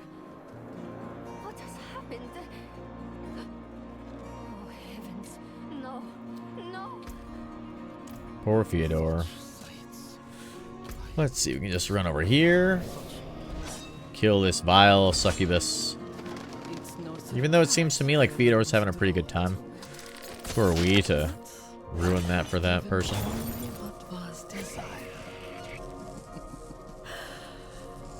His petty soul has been torn asunder by agony and ecstasy, but his flesh is unyielding. Good man. You will not interfere. It really is Fyodor's fault. I mean, seems like he's having a blast. Like, yeah, Fyodor. Ooh, they hit a little hard. Okay, so that is that. Almost done that side quest.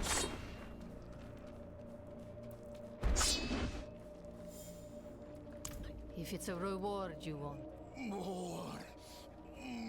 don't think this dagger is really very good for us right now. We'll take a look at it though. No, not great. Ooh, we got plus max evade charge, all stats, energy cost reduction. Yeah, better than what we got on. Let's go with that. That's great. Getting some pretty decent gear on this run. I'm pretty happy with that.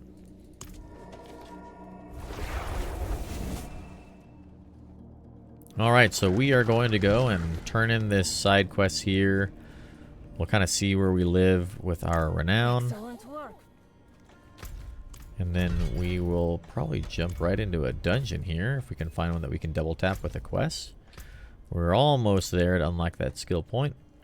So let's see, what do we got here? We've got a side quest and a dungeon here, side quest and a dungeon here, side quest and a dungeon for the Light's Watch, and a side quest and a dungeon here.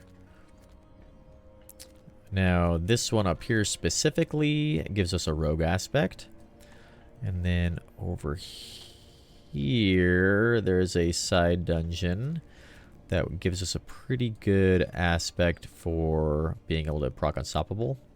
The Lost Archives as well gives us a great aspect. So let's take a look at that. It is a defensive one. The aspect of the Protector. So we get that in the Lost Archives and the Fractured Peaks. Absolutely spectacular aspect for hardcore, really for any build in the game. I run this on almost all my characters. So we'll be looking to get that one as well. And then for the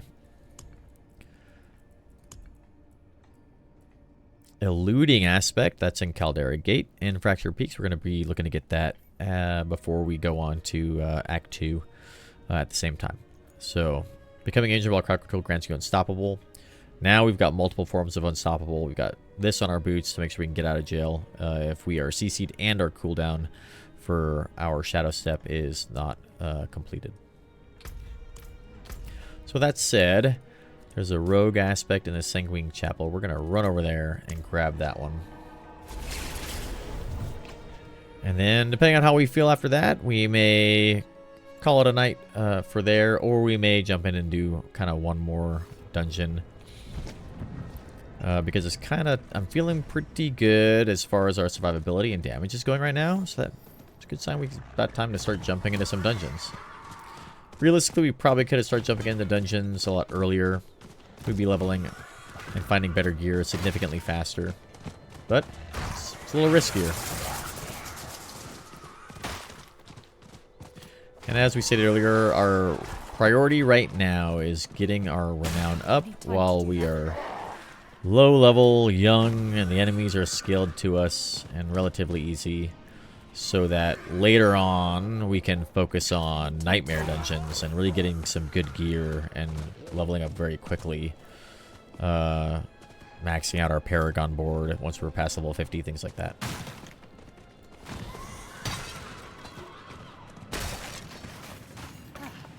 It certainly may not be the most efficient way to play through a season, but it will be fun,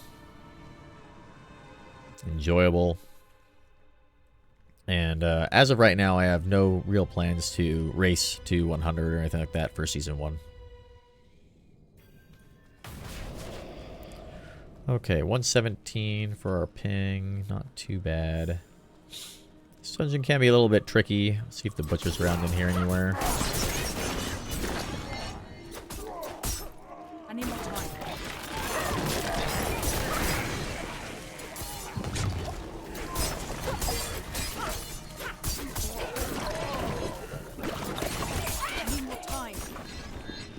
max health.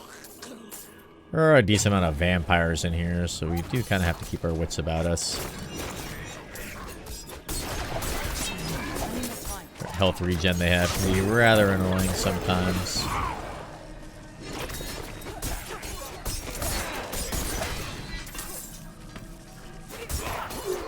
There's a ping spike up to 155. Let's keep an eye on it.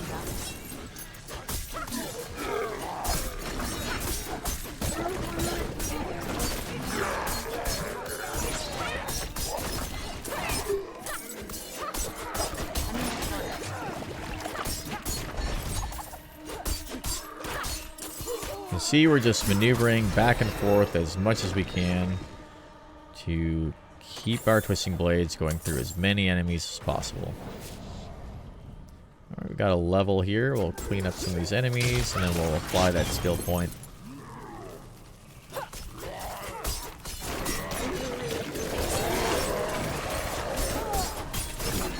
need time to do that.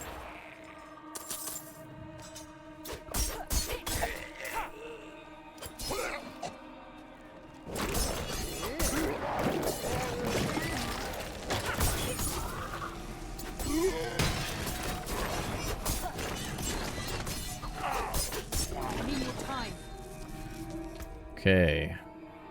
Got our last rank into exploit there, so let's go put a rank into sturdy to give us a little bit of CDR close range.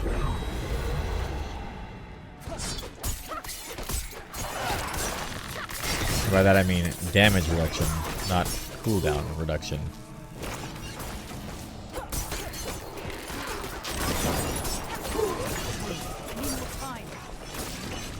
You can see you can move relatively quickly through some of these kind of weaker enemies, focusing on our twisting blades to deal a lot of that damage almost behind us as we kind of continue to blast through these enemies. Plague Bearer, they're going to explode when he dies and potentially spread that to others. We'll give that a wide berth.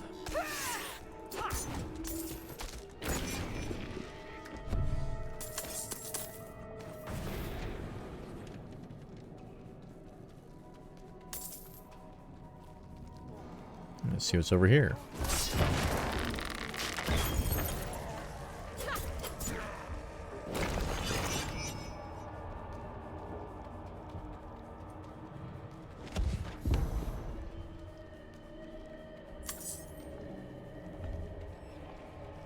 Now, I do forget exactly which aspect comes from this dungeon.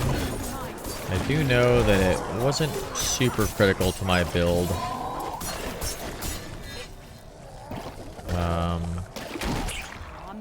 But there's a side quest in here, and that's gonna get us a good amount of renown. Oh, danger. Get in our bubble, make sure we're safe, proc a health potion.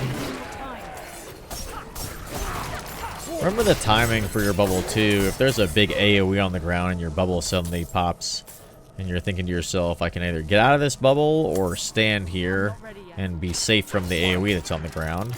Just remember when your bubble expires. In our case, ours is only 4.5 seconds, not very long. So we got to be careful, because if that thing disappears right before the AoE explodes, that could be dead to a one-shot.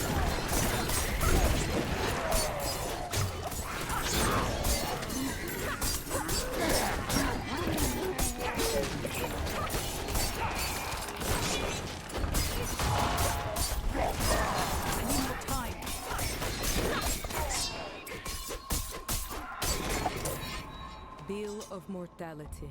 Ah, the Bill of Mortality. Classic. You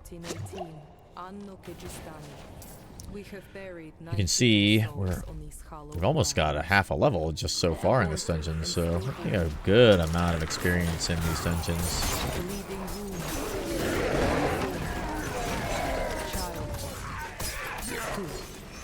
A few AoEs that we were standing in that we should not have been. A little bit dangerous there.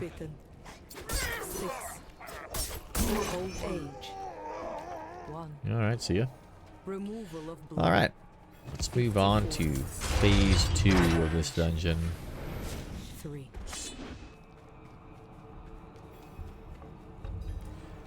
Ah yes, slay all enemies.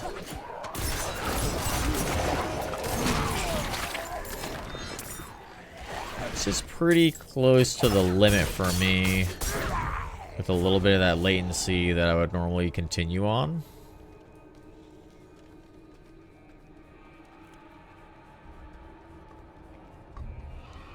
I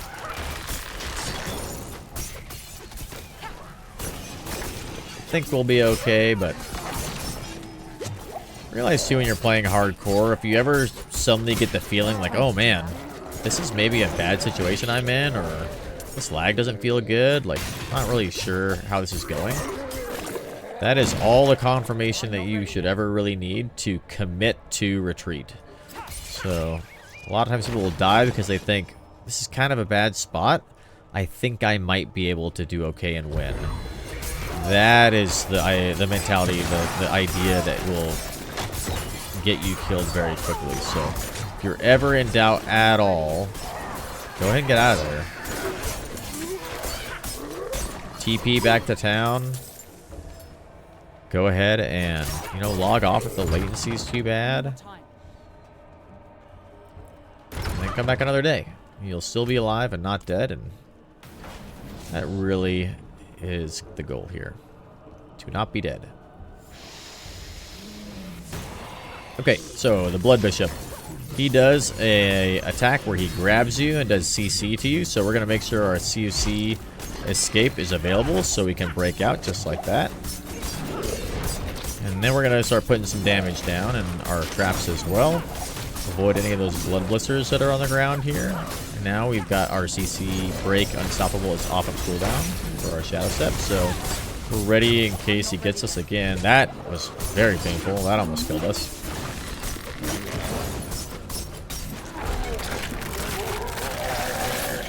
Woo.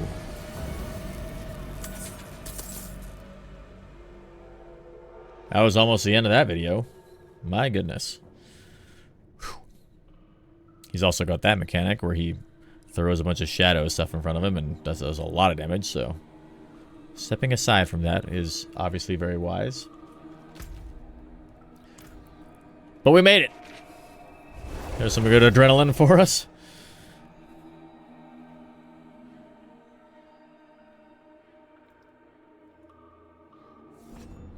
So, the best lessons that you learned are the ones that you don't die from, but you almost do die from and get your heart rate going.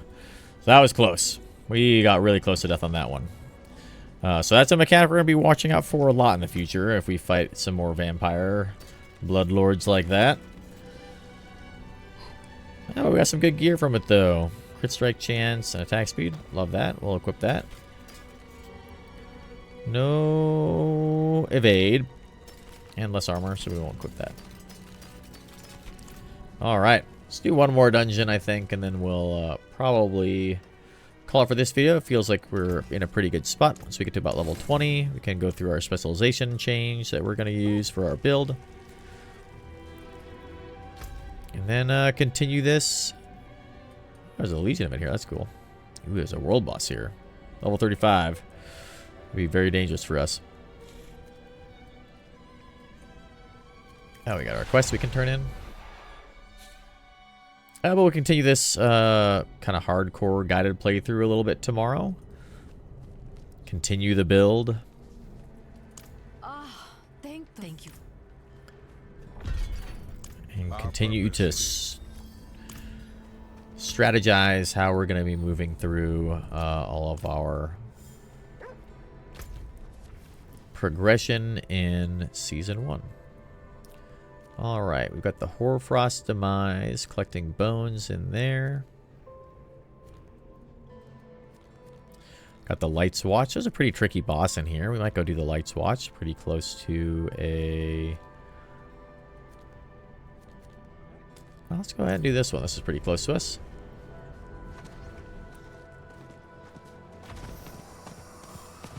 Could also do a Stronghold. Unlock a waypoint in there. There's a couple of quests in some of the strongholds that we could grab. But we'll do that maybe tomorrow. We'll do some strongholds.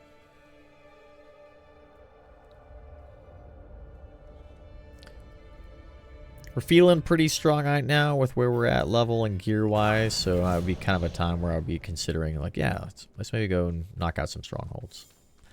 You could also consider, if you're nervous at all about the strongholds, the enemies being, 3 levels above you, and some of them are very difficult, you could also consider just waiting until you're, level 50 or so to do them. That's what I did on my first hardcore character. I was like, I'm just going to wait until I'm, like, crazy overpowered to take out these strongholds.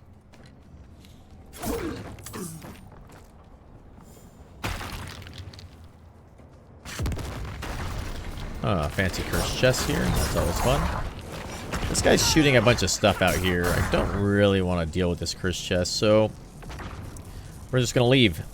Tight, confined area there. Likely going to be elites spawning. And the chest is proccing mortar strikes on us. Nah.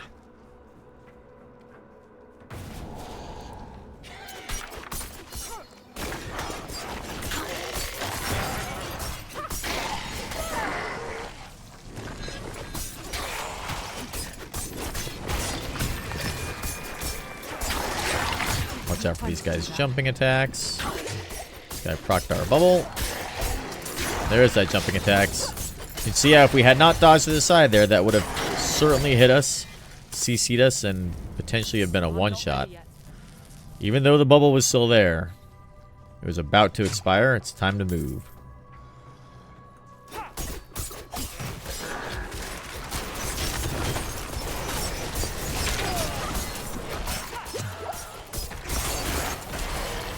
Time to do that. Nice little level up there. Look at all these gems that are dropping. My goodness. And nothing to socket them in.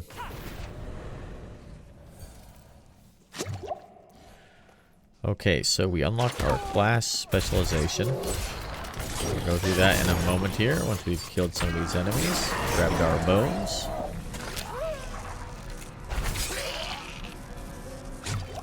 Okay, so for our class specializations, we now have unlocked Inner Sight. So it's going to mark an enemy. You'll see a big purple triangle or diamond really above their head. And if we attack that enemy, then that is going to fill up our Inner Sight gauge to max and give us unlimited energy for 4 seconds.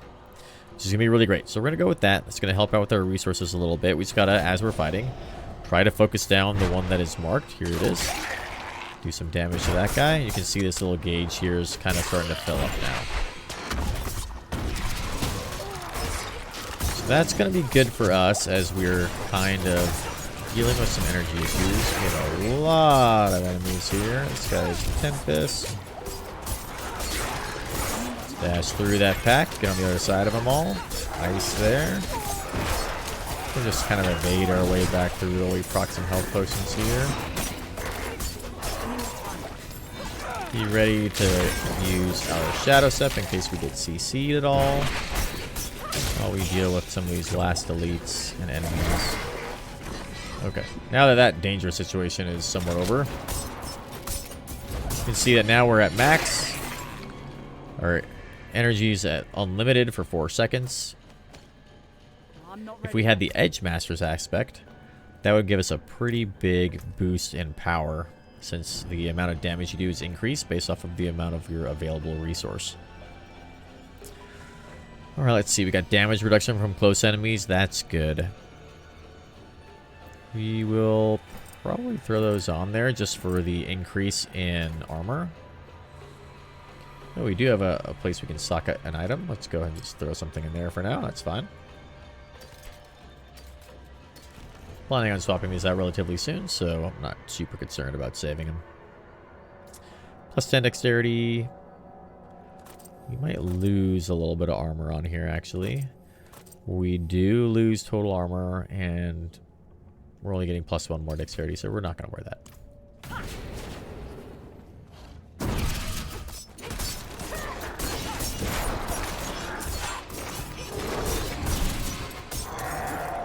I'm not ready yet.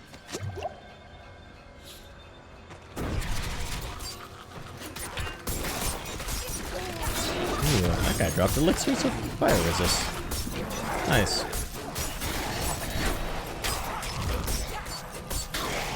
Those elixirs do remind me, yesterday at the end of our video, we did make a few elixirs here of weak iron barb elixir. They're pretty cheap to make.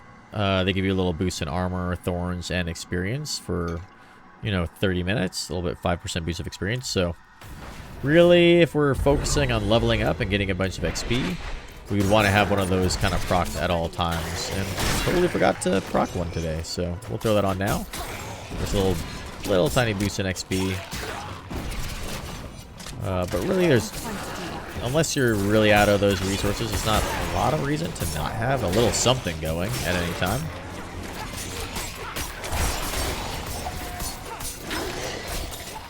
Alright, we got a poison enchanted elite here, which will focus down. They're not super critical to focus down, necessarily. Just don't want to let them get out of hand, obviously. And we need to go this way, it looks like. Let's just kind of run up there. I'm not ready yet.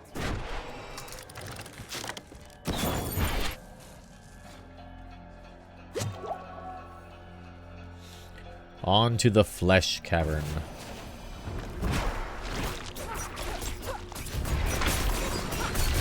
It's a really nice little short dungeon here. Good fan. You can see this guy, now we're level 20. It's like, man, this guy feels pretty strong suddenly. We're not killing this guy nearly as fast as we were before. The game is suddenly harder again. Interesting. To be expected. It kind of goes in those kind of cycles like that.